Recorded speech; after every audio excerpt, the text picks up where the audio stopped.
C'est vrai que la fonction RH, elle a toujours été en réinvention permanente. C'est vrai qu'elle a toujours aussi été tiraillée entre le court terme, l'urgence même du quotidien, et puis le long terme, les aspects durables de l'organisation, d'une part, premier tiraillement, et le deuxième tiraillement, c'est entre l'économique et le social, hein, servir le business, servir des résultats, et puis s'occuper de l'humain, s'occuper des gens. Donc ça, c'est les tiraillements, on va dire, éternels de la fonction. Ce qui se rajoute aujourd'hui, en particulier en France, c'est qu'on a un poids des relations sociales qui est extrêmement fort, donc le temps consacré à cette partie-là est très fort.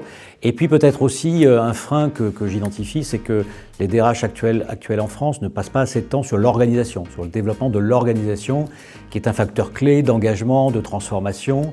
Et donc c'est un élément décisif de progrès. Et c'est pour ça que je pense que les managers et les RH doivent travailler ensemble, un peu plus main dans la main, comme un binôme, pour arriver à cette nouvelle fonction réinventée.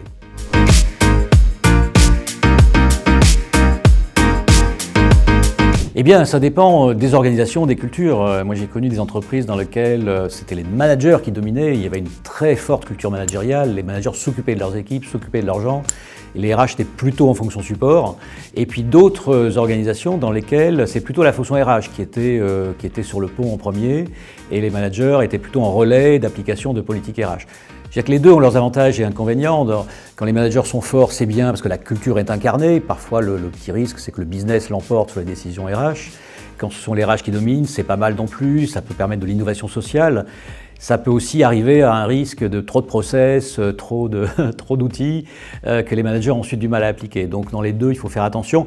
Le message final, c'est de dire que tout ça doit fonctionner ensemble. On demande souvent aux RH d'être des business partners. Je trouve que les managers doivent aussi être des HR partners, des partenaires des RH. Et ce binôme doit fonctionner de manière plus fluide.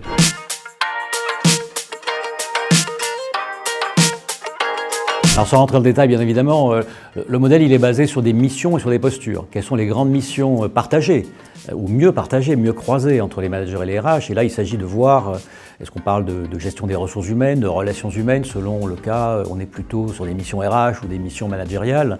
Est-ce qu'on parle de transactions, d'outils? On est plutôt là dans la boîte à outils, les process RH, etc. Ou est-ce qu'on parle non pas d'outils, mais de transformation, hein? On n'est plus dans la transaction, on est dans la transformation. Et là, on va être dans la conduite de changement, dans le management d'équipe, dans la transformation de l'organisation. Donc, à chaque étape de chaque mission, on va avoir un curseur qui se déplace, hein? Est-ce que c'est plutôt les RH, plutôt les managers, ou c'est un rôle partagé? Donc ça, c'est la partie mission. Sur la partie posture, l'idée, c'est de se dire comment est-ce que le comportement des DRH et le comportement des managers peut s'adapter, comment les RH vont faire plus de terrain à un moment donné pour mieux comprendre la météo et mieux entendre la météo du quotidien, et comment les managers vont aussi acquérir une culture RH plus forte pour intégrer cela dans leur pratique quotidienne.